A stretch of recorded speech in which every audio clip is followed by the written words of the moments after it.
Island state of Antigua and Barbuda is frequently on the global stage. They won the 69F Grand Prix a couple of weeks ago. We won the Magello 24-hour, hosting international events. Even politics puts us up on the global stage. But now Antigua and Barbuda is moving to new heights. In fact, galactic heights. Keisha Shahaf, a life coach on Earth, will very soon be weightless in space, wearing a spacesuit with the Antigua and Barbuda flag on it, floating around in Virgin Galactic rocket. I spoke to her in 2022 when she'd had a surprise guest turning up on her doorstep, some chap called Richard Branson. He called on her to announce that she had won a trip into space. And very soon, that dream will be a reality. We caught up the day before Keisha heads off for the next stage of her astronaut training. Hi, it's nice to talk to you again. Nice to see you. Nice to talk to you too. Well, when we last spoke, you just received the news that you were going to be going to space and you were full of excitement and disbelief. Now you've had a chance to digest the news and think about it. Are you still excited?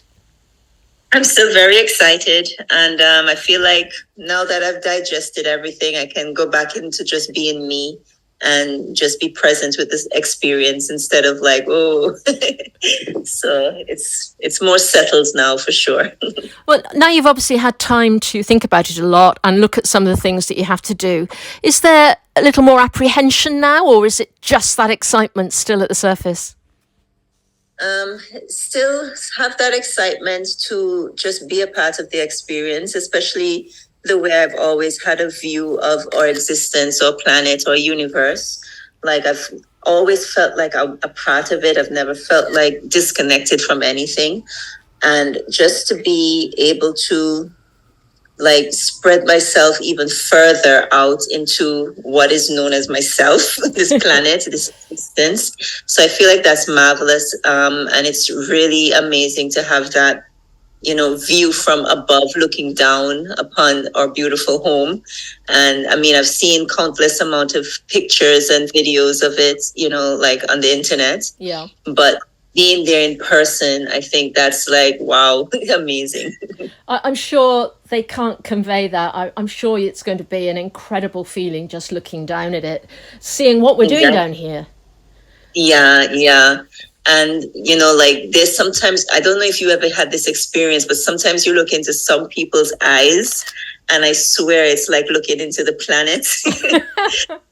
It's like I imagine that I'm out there and I'm looking at the planet. So like some people's eyes, just like the lines and all of that and the different colors, sometimes it just feels like looking at this beautiful planet. So that's just my weird I don't think it's weird. I think it makes a lot of sense. View of it. Yeah. People are talking a lot about, you're the first Caribbean woman in space. Well, let's face it, you're the first person from the Caribbean in space. And only the 71st and 72nd women in space. That's just awesome. Oh, wow. True. That's so true. Yeah, it's such a small, minute. I mean, we're already so small, just this little dot in the entire universe, and then bringing it even smaller than that to say, like, to go out and to see. That's really small. And you're taking the flag up, aren't you? The Antigua flag. I'm bringing it on it's going to be my logo on my spacesuit. So Antigua is coming with me. Oh, awesome. Yeah, because they asked me what I wanted on my spacesuits. I said the Antiguan flag because, that's representing, my identity. So.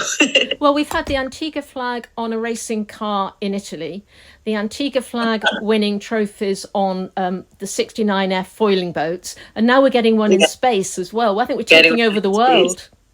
Exactly. So that's what I'm taking with me, my Antiguan, because this is my home. This is all I know. Yeah. How long will you actually be in space? So the experience being weightless in space would be, I would say, from what I understand, from what they said to me, it would be between like 10, 15 minutes. Wow. it's a short moment, but maybe that's Earth time. Maybe space time is longer than Earth time. So, so maybe I'll be out there like parading and moving around, seeing everything. But yeah, 10 minutes Earth time, I'll be back down. I think the whole ride will be 2 hours or maybe like 2.5 hours. But zero gravity, just for the craft to just be there and start to make its turn to come back down. That should be like 10-15 minutes. Oh, that is going to be so amazing. But how on earth do you train for weightlessness? Unless you get into a G-force machine, how do you actually train for that? So that I will see when I go up tomorrow. So tomorrow is the flight going up, and I'll have that firsthand experience, just to see what that training will be. So that would be I'll be very curious there. I mean, I already have my questions and everything. And I guess from reading some of the articles, it's almost like going diving. And that's one of the activities that I do. I do go scuba diving and I love it. But, I feel like even when you're underwater, you still have some sort of gravity. So maybe that's the closest to understanding that. Yeah. So you're setting off tomorrow for the training. Yeah. How long? Do you know what it involves? To be honest, I don't know exactly what that's going to be involved, but from what I could understand a little bit, it would be learning more about the craft. Probably some simulating training where you'll be floating around, kind of like getting that experience. Whatever else, I'm not totally sure, but I probably should have done more research. But life is involved. You have to, like I'm living still, doing my day-to-day duties.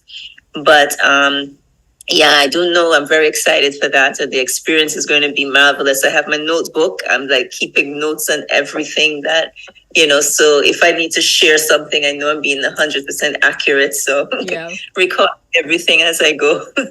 How long is the training? You probably have to do quite a lot, don't you? Well, this leg of the the training actually begun months ago, where I was doing more like fitness and keeping my body up in perfect health or as best health as I can.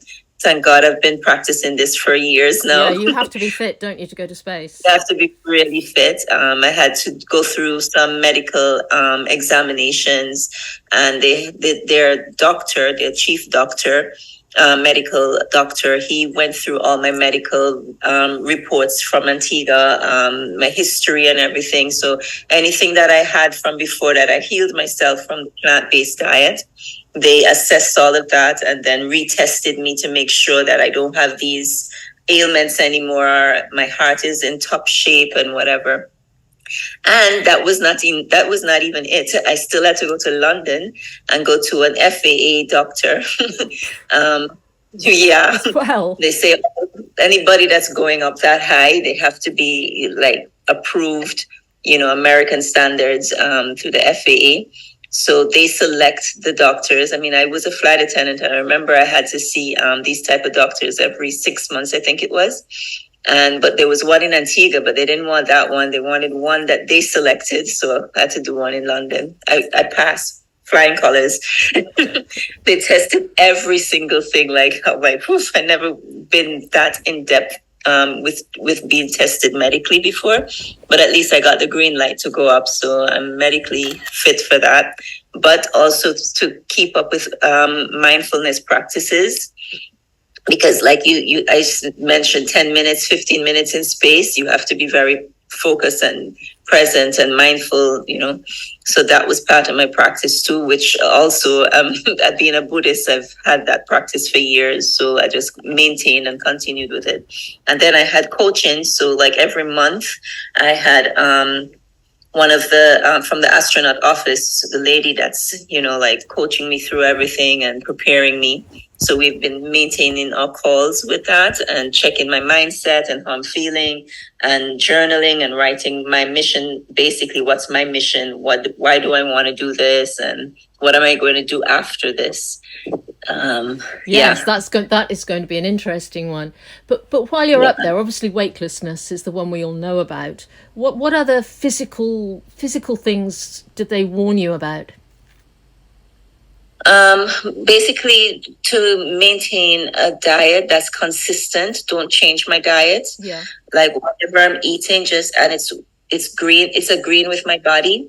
Stick with that and don't change it. Just be consistent with that. So my body, there will be no changes when I actually go up into space. So there's no chance for me to like be uncomfortable in any situation, and then that won't be a good thing.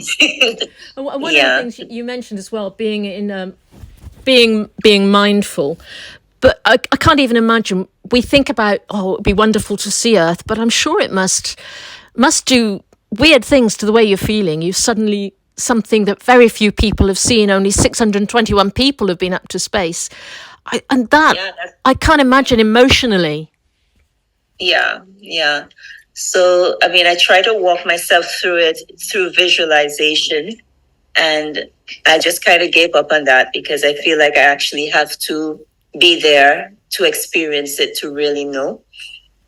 Because what I found that was doing to me is kind of putting me in anxiety. Oh crumbs! You don't want that. Yeah, so I just immediately let that go and just came back with my breath and just be more present. Because like I'm very visual. I see myself going up, up, up, up, up, up, and Yeah. the whole experience of it, and and then I started feeling light. And yeah, so I think I prefer to actually be in that moment as I'm going through it and really take it in. But I do know for sure from reading well, not all, but many of the other astronauts' experiences, there's so much YouTubes on that. And a lot of them are saying that it's like they can't really put it into words what that was like, and it's really an overview effect. There is something that shifts there, kind of like how I vision it. I see it as magic, and I kind of feel like because I kind of still have this like magical type of mind, I feel like I'm going to see it as energy. And because just imagine the earth is just floating in nothing. We're just like on this spaceship. That's what earth is like to me. Like we're just floating, and we're just so lucky to have an atmosphere that holds us in place, that we don't just float off and wander off into space, because we're not even inside of earth, we're on the surface of earth. That would be a scary thought indeed, floating off into Exactly. space. Thanks for putting that one in my So mind. yeah, so that's kind of how I see it. Well, what about your daughter? I mean, she's studying astrophysics at She's university. studying physics. Yeah, she's studying physics. She has interest in astrophysics. Yeah. Yeah. Because I seem to remember when we spoke before, she was a little bit too young to go to space, but now she's all ready No, and she's 18, ready for a and she career in still NASA. wants. Yeah, right. She still wants to go to space, and talking to her as well. Like she's also part of the coaching to get her mind into it and to start seeing beyond space. Because it's like space is only the destination, but it's what you do with this is what really matters. So we're kind of bringing our mind now. Okay, yes, we want to go to space, but then we go to space and then it's finished, right? Yeah. So your daughter, So obviously, she's studying it. She would like to work for NASA. What about you? What are you going to do with it? I would like to take this experience even more and to see where it will lead me. Something to do with helping to create, in humanitarian acts, and bringing into the coaching with it, and helping people more to heal their mindset, heal their well-being, their self-development, because that's the way we can save and protect our planet. When we have healthy, mindful people on our planet, then we will have a healthy planet too. I mean, the planet is healthy from how you see the beautiful colors and all of that when you're looking out. Well, up looking back from what I've seen, but like that's all we have. So I want to do something somewhere where I can be a part of something or create something that will help people with their minds and their development to, be more mindful, be more self-aware, And when we can do that, we can have an open compassion, not just to ourselves, but to everybody else on our planet. So that's what I'm thinking. So it's not just something completely new, but it's bringing it into what you're doing now, that life coach, that mindfulness, that you can bring it all together. Yeah. That's fantastic. Yeah. So when I look at my entire life, I'm like, oh my gosh, I can't believe that I've been preparing for this, because like I've been doing all the work, and like this weird feeling like you don't even know why you're doing it, but you just feel like you're led to doing this, led to taking care of myself more, not because I'm afraid of anything or, I want to live like more comfortable, but it just feels like it's going to be for something greater than me, to show others, hey, you can do this, you can really take care of yourself, you can heal your mind, because I feel like I've been through so much growing up and in life, and I've gotten through it, like all the traumas, like I've been really working on all of that. So working on myself brought me to this winning, and then now leading me to doing what I want to do, which is in helping people. On a rather not worrying note, but Virgin Orbit's just filed for bankruptcy. There are not going to be any repercussions to Galactic, are there? No, I think that's something different. That's something more to do with satellites or something in that direction. So that's... When are you actually going up to space? So they're looking at, like right now, I'm calling them my spaceship, because I've always been looking up for the aliens to come take me on a ride out there. So the aliens are here. They're on our planet. No, you don't need aliens. So their spaceships are ready now. All the modifications have been worked on, and they're beginning their launch. Like they're looking at like every month to have something going up. I don't think that they really had like a public announcement yet. So I think that has to be them like saying when it will be. But I don't think I have that right too. And I'm glad that I don't know what the date is, so I wouldn't make that mistake to tell somebody. But they're hoping to announce when my flight will be, when I'm there next week, this starting week. So I'll definitely know for sure. If, things still go according to how they're planning, then I will know for sure when I'm going during the week coming now. But they're hoping that it will be in July. So they're doing everything to prepare me and my daughter for July, if it will definitely happen in July. Wow, I mean, I can't wait to hear about it. I'm sure you can't wait to go up. So you're living a childhood dream, finally. Exactly. Child, adult, because we're still children, right? We're just pretending to be adults.